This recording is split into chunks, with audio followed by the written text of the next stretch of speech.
Doctor فرق نسیم، آپ کو، آپ کی ٹیم کو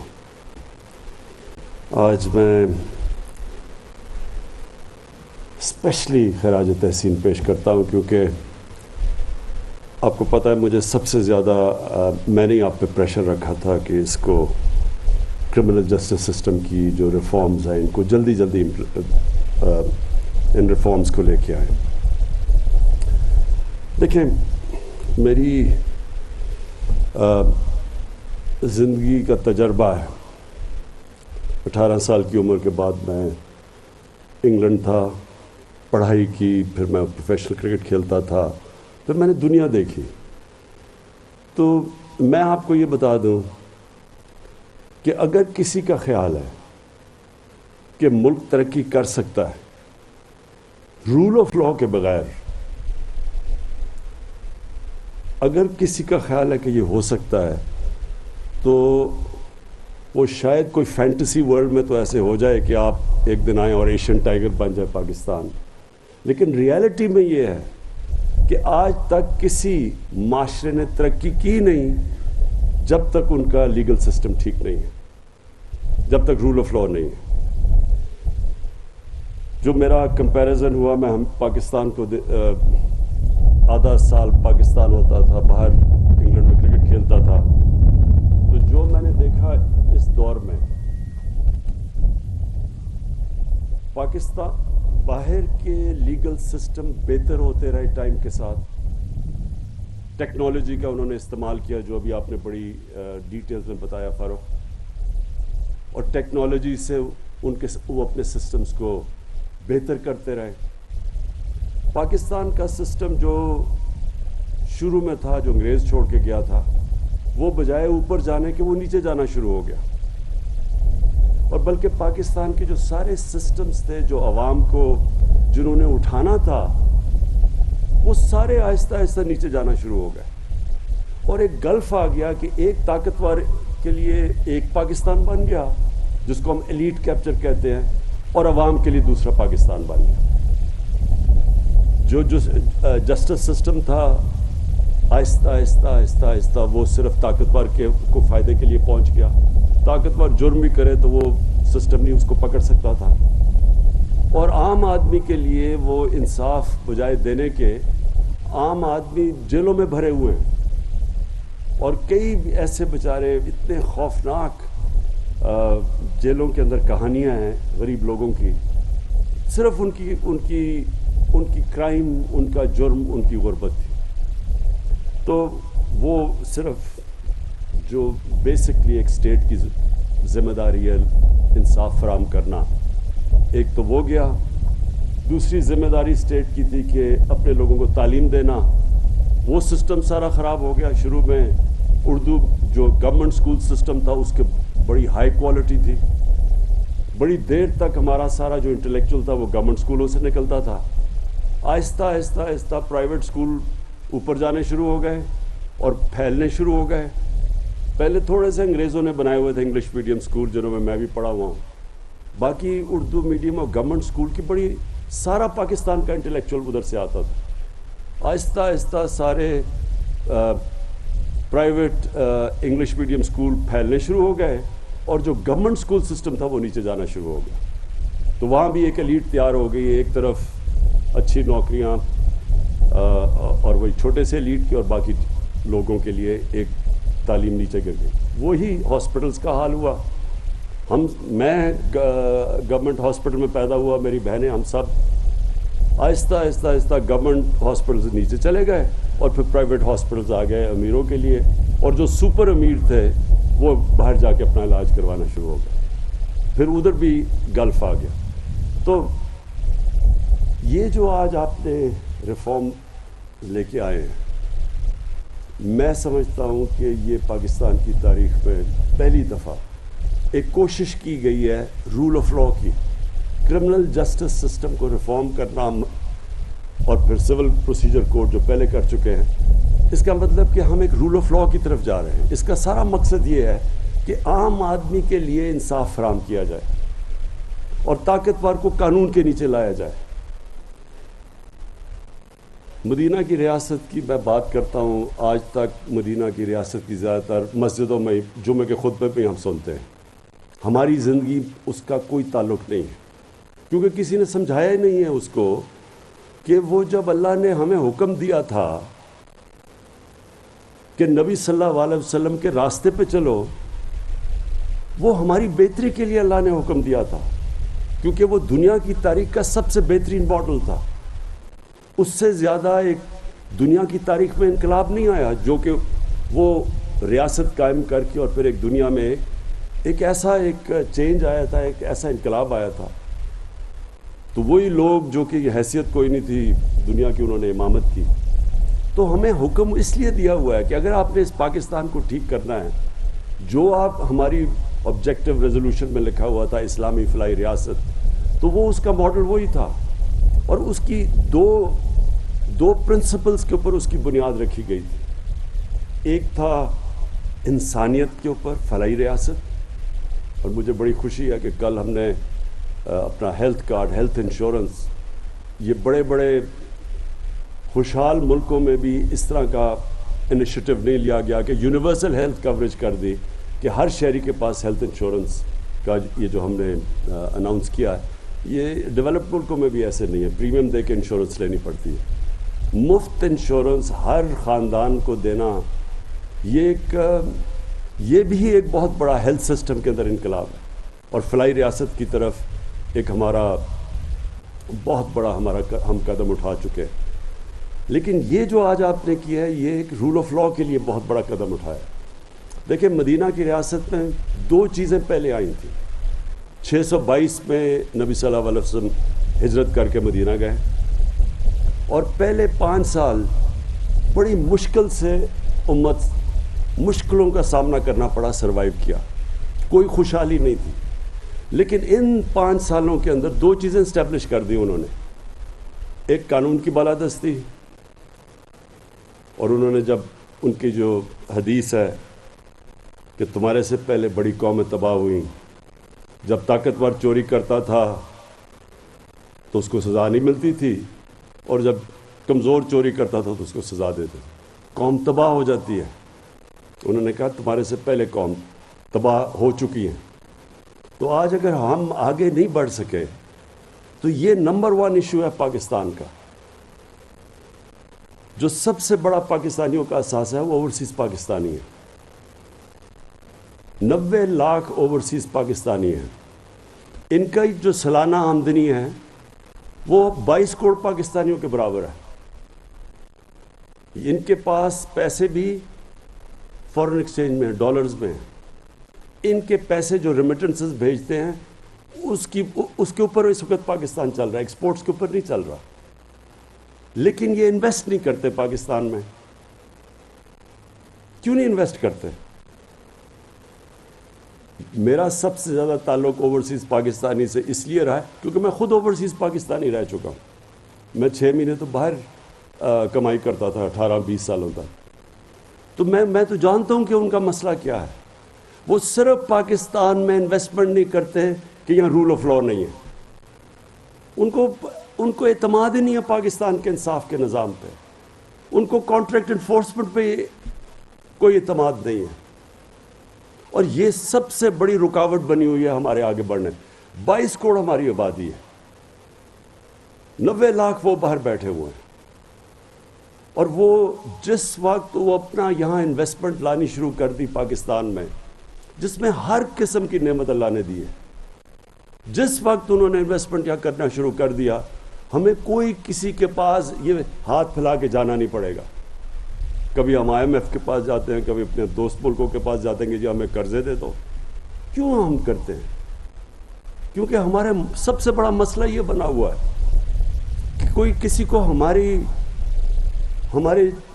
رول آف لاء کے اوپر اعتماد ہی نہیں ہے. یہ جو ریکو ڈک کا کیس ہوا، آپ سوچیں کہ اس سے کتنا پاکستان کو نقصان ہوا. کتنے، یعنی وہاں سے اگر وہ مائنز چل رہی ہوتی ریکو ڈک کی، کتنا فورن ایکسچینج آنا تھا پاکستان میں. بجائے فورن ایکسچینج آنے کے اوپر ہمارے اوپر فائن ہو گیا، $6 ارب کا فائن ہوا. اور وہ کیوں ہوا؟ کیونکہ انہوں نے یا تو کلوز یہ ہوتا نا کہ پاکستان میں کیس کا فیصلہ ہوگا جس طرح باہر ہوتا ہے، انگلینڈ میں تو آپ کو انگلینڈ کی عدالتوں میں اگر آپ کو کچھ ہو تو آپ وہاں فیصلہ ہوتا ہے، نہیں انہوں نے کہا ہم آربیٹریشن انٹرنیشنل کریں گے، تو باہر کی جو کیونکہ آربیٹریشن باہر تھی انہوں نے ہمارے اوپر فائن کر دیا. تو اگر یہاں ہی ہمارا کیس ریزالو ہوتا، ہماری عدالتوں کے اوپر ہوتا، کیس بھی جلدی سے فیصلہ ہو جاتا، آئدر وے کیس کدھر بھی فیصلہ ہو جاتا، یا ہم فائن دے کے وہ کانیں شروع ہو جاتی چلنی، یا ان کے اگینسٹ جاتا پھر بھی ہماری وہ مائنز چلنی شروع ہو جاتی. لیکن کیونکہ انٹرنیشنل آربیٹریشن تھی، کتنی بڑی قیمت، میں تو صرف آپ کو ایک چیز بتا رہا ہوں، کتنے اور کیسز ہیں باہر سے آتے صرف اس وجہ سے وہ بڑے بڑے انویسٹرز پاکستان میں نہیں آتے. تو یہ جو آج آپ نے کیا فروغ، میں اپنی جوڈیشری سے، اپنی وکلا کمیونٹی سے، اس لیے میں ان سے اپیل کروں گا کہ اس کو اب امپلیمنٹ آپ نے کرنا ہے. ہم نے تو اپنا آپ کام کر دیا ہے کہ پہلی دفعہ پاکستان کی تاریخ میں ہم نے کرمنل سسٹم میں ریفارمز کر دی، لیکن یہ جب تک اب آپ کے اوپر ہے، ہماری جوڈیشری کے اوپر اور ہماری لائرز کمیونٹی کے اوپر، کہ اب آپ نے اس کو امپلیمنٹ کرنا ہے. دیکھیں رول آف لا انڈیکس میں پاکستان کی کیا پوزیشن آئی ہے ابھی، جتنی بھی جو بھی سروے آتی ہے اس کے اندر پاکستان رول آف لا میں نیچے ہوتا ہے. آپ دنیا میں وہ ملک دیکھ لیں جو خوشحال ہیں، خوشحال ہو ہی نہیں سکتے جب تک وہ رول آف لا نہیں. سوئٹزرلینڈ دیکھ لیں، ابھی ورلڈ بینک کی سروے آئی ہے کہ رول آف لا انڈیکس کے اندر جو ملک سب سے اوپر ہے وہ سوئٹزرلینڈ ہے. 99% ان کو پوائنٹس ملے رول آف لا کے اندر. آپ اپنا یہ ناردرن ایریاز یہاں سے سارا نارتھ پہ چلے جائیں، میں سوئٹزرلینڈ دیکھا ہوا ہے، میں نے آسٹریا دیکھا ہوا ہے، میں نے اپنا سارا ناردرن ایریاز دیکھا ہوا ہے. آپ یقین کریں کہ آپ مقابلہ ہی نہیں کر سکتے جو خوبصورتی اس ملک میں ہے. سوئٹزرلینڈ آدھا ہے ہمارے ناردرن ایریاز کا سائز سوئٹزرلینڈ کا، لیکن کیونکہ وہاں رول آف لا ہے. سوئٹزرلینڈ کے اندر صرف اپنی ٹورزم کے اوپر وہ 60 سے 80 ارب ڈالر کماتے ہیں. 60 سے 80 ارب ڈالر. ہمارا تو پتہ نہیں 100 ملین ڈالر بھی نہیں آتا ہماری ایکسپورٹس یہ ٹورزم سے، یہ بھی نہیں آتا. تو یہ سوئٹزرلینڈ میں ایک آپ کے سامنے مثال ہے، ایک وہ ملک کیونکہ وہاں قانون کی بالادستی ہے، وہاں کوئی قبضہ گروپ نہیں آپ کو ملتا، وہاں کوئی کسی chief minister x chief minister کے چپڑاسی کے اکاؤنٹ میں 4 ارب روپیہ نہیں آ جاتا. وہ ہو ہی نہیں سکتا یہ چیزیں، وہ کوئی تصور ہی نہیں کر سکتا. یہ وہاں کوئی جا کے لنڈن بیٹھ کے اور اربوں روپے کی پراپرٹیز میں اور پھر اس کو پھول پھینک رہے ہیں لوگ، کیونکہ وہاں سارا سوسائٹی قانون کی بالادستی قائم کرتی ہے. سارا جو قوم ہے، آپ سوئٹزرلینڈ میں جا کے دیکھیں، آپ پبلک میں جائیں، آپ ایک کاغذ پھینکیں گے تو آپ کو آدمی کہے گا جی یہ آپ نے کیوں سڑک پر یہ گند پھینکا. وہ سارا معاشرہ اس کے اوپر ہے. ہمارے لیے یہ مثال ہے. اور یہی نبی صلی اللہ علیہ وسلم نے سب سے پہلے مدینہ کی ریاست میں قائم کیا تھا. سب قانون کے سامنے ایک برابر تھے. یہودی بھی کیس جیت دیتا ہے خلیفہ وقت سے، کیونکہ قانون کے سامنے سب ایک برابر تھے. اور ہمارا سب سے بڑا المیہ یہ ہے، اور یہ سب سے زیادہ اس وقت جہاد ہے کہ ہم کسی طرح طاقتور کو قانون کے نیچے لے کے آئیں. اور یہ جو آپ نے کیا ہے، یہ پہلا سٹیپ ہے اس طرف. ٹیکنالوجی کا آپ نے استعمال کیا.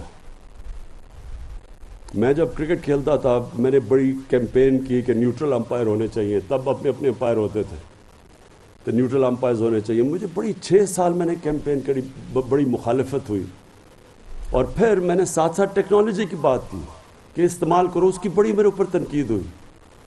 ہمارے زمانے میں کرکٹ میں عام لڑائیاں ہوتی تھی فیلڈ کے اوپر کہ جی چیٹنگ ہوئی ہے.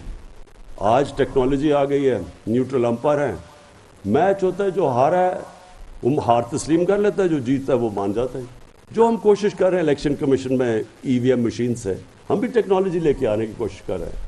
لیکن یہ جو ٹیکنالوجی آپ جوڈیشل سسٹم میں لے کے آئیں گے، میں آپ کو سب سے زیادہ فائدہ اس کو ایک عام آدمی کو ہوگا.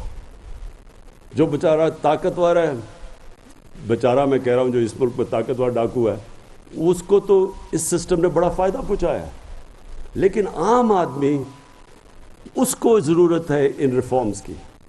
اور جیسے جیسے ہم پروٹیکشن دیتے رہیں گے اپنے لوگوں کو، اللہ کی برکت آئے گی اس ملک میں. ابن خلدون کہتا ہے میرا تجزیہ ہے، اور وہ بہت بڑا اسکالر تھا. اس نے کہا میرا تجزیہ ہے میری زندگی کا اور قرآن کو جتنا بھی میں نے مطالعہ کیا ہے کہ اللہ نے انسان کو صرف زمین میں بھیجا ہی ایک وجہ سے ہے کہ اس کی زمین میں انصاف قائم کرو. تو معاشرے کے اندر جب تک انصاف نہیں ہوگا خوشحالی نہیں آئے گی، جو کہ مدینہ کی ریاست میں تھا. پہلے انصاف قائم کیا، پہلے انہوں نے فلاحی ریاست قائم کی وسائل کے باوجود، اور پھر وہ خوشحالی آئی جو کہ دنیا کی تاریخ میں کبھی بھی اس طرح کی چینج نہیں آیا ایک معاشرے کے اندر جو اس کے بعد آیا. تو اللہ کی برکت تب آتی ہے جب غریب آدمی جب ہسپتال میں جاتا ہے اور اس کی ایک اسٹیٹ ہیلتھ انشورنس پہ اس کا علاج ہوتا ہے، اس کی تکلیف ہوتی ہے، اس کی دعائیں نکلتی ہیں، وہ اللہ اس کی دعائیں سنتا ہے.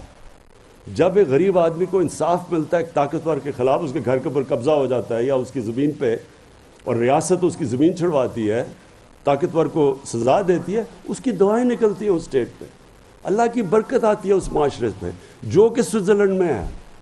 یاد رکھیں اللہ رب العالمین ہے، نبی صلی اللہ علیہ وسلم رحمت العالمین تھے، سب انسانوں کے لیے ان کا پیغام تھا. اس کا مطلب جو دنیا کا معاشرہ ان کے حکم پہ چلے گا وہ خوشحال ہو جائے گا، اس کو اللہ کی برکت آئے گی اس معاشرے پہ. تو اگر اسکینڈینیویا میں سب سے زیادہ ان کی سنت پہ لوگ چل رہے ہیں، یعنی وہاں انصاف بھی قائم کر رہے ہیں، انسانیت کا بھی نظام ہے، جانوروں کو وہ حقوق دے دیتے ہیں، انسانوں کو تو چھوڑیں، تو اللہ کی برکت آنی ہے وہاں. یہاں سے لوگ بڑے پیسے خرچ کے ادھر جائیں گے اسکینڈینیوین ملکوں میں، اور ان سے کبھی پوچھیں کیوں وہاں رہتے ہیں، ان کو یاد آتا ہے پاکستان، لیکن وہ آپ کو بتائیں گے کہ کس طرح کا وہاں کا انسانیت اور انصاف کا نظام ہے. تو میں آخر میں فاروق نسیم آپ کی ساری ٹیم کو میں پھر سے خراج تحسین پیش کرتا ہوں. مجھے خاص طور پہ خوشی ہوئی کہ آپ نے جو ہماری خواتین آدھی آبادی پاکستان کی، مجھے اتنا برا لگتا تھا جب میں اپنے حلقے میں جاتا تھا تو مجھے جب خواتین کہتی تھی کہ جی ہمیں جو ہمارا انہیریٹنس رائٹ تھا، جو ہمیں ہمارے ماں باپ سے ہمیں جائیداد میں حصہ ملنا چاہیے تھا، ہمیں حصہ ہی نہیں ملتا. تو میں ہمیشہ سوچتا تھا کہ یہ تو اللہ نے حکم کیا ہوا قرآن میں، یہ تو شریعت کے اندر ہے کہ ہماری عورتوں کو حصہ ہے اس پہ جائیداد میں. یہ تو 1500 سال پہلے تقریباً یہ تو ہمارے مدینہ کی ریاست میں انہوں نے دے دیا تھا حصہ. تو یورپ کے اندر تو 100 سال پہلے عورتوں کو حصہ ملا ہے. ہمیں تو تب سے یہاں اللہ نے حکم کیا تھا کہ عورتوں کا جائیداد میں حصہ ہے، لیکن کتنی عورتوں کو ملتا ہے یہاں. تو یہ جو آپ نے قدم اٹھایا اور اس کو امپلیمنٹ کرنا ہے، اس کو اب ہم نے پبلک کے اندر لے جا کے اس میں شعور پیدا کرنا ہے اپنی خواتین میں کہ اب یہ نہیں ہو سکتا کہ آپ کی جائیداد میں حصہ نہ ملے. اب قانون میں امپلیمنٹیشن کا طریقہ دیا ہوا ہے، تو یہ بھی بہت بڑا کام کیا ہے. اور انشاءاللہ جس طرح آپ نے کہا کہ یہ پاکستان میں ایک ڈیفائننگ مومنٹ ہے، ہم نے یہ جو اب لا ریفارمز لے کے، اور مجھے پتہ ہے کہ اس کے اندر ہم اصلاحات کرتے جائیں گے، مشاورت ہوتی جائے گی، کیونکہ یہ کوئی جو ریفارمز ہیں وہ ایک ڈائنامک پروسیس ہے، وہ سارا وقت اجتہاد مشاورت سے ریفارم پروسیس چلتا رہے گا. لیکن آپ نے جو بنیاد رکھ دی ہے، اور یہ واقعی جس طرح آپ نے کہا یہ ڈیفائننگ مومنٹ ہے پاکستان کا. پھر سے مبارک دیتا ہوں آپ کو.